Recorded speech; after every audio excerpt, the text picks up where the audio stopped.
I wish that I spoke Yiddish. I wish that I spoke Yiddish. I think it's beautiful. I have words and I have phrases, but I didn't realize how beautifully it could be spoken until one of the years that we went to Florida. I was sitting at the pool, and we didn't go to Miami. We went to a place, we went to Marco Island, which there weren't too many Jews on Marco Island, but there was another Jewish woman in the complex. She was from the Midwest, and she spotted me and knew that I was Jewish. I don't know how, but she knew that I was Jewish, and she spoke the most beautiful Yiddish. It was grammatical Yiddish. And I said to her, Pearl, where did you learn this? And she said, well, my bubby lived with us. And I said, well, my bubby lived with us too, but that didn't mean anything.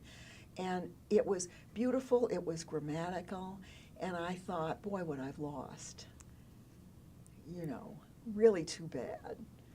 I don't know if I could learn Yiddish, I don't know. Language is hard when you get older.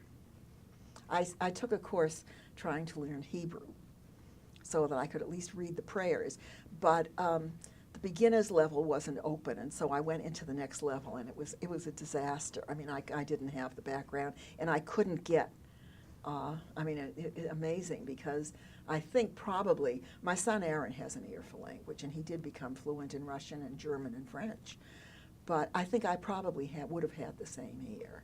But it's very, very hard to get the basics of a language down when you're older, especially another alphabet.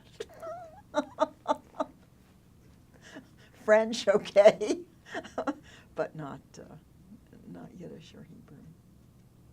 I really wish that I had it. I think we were deprived, but they thought they were doing us a great favor. This helped the assimilation and the Americanization, and we were American children, and we better not forget it.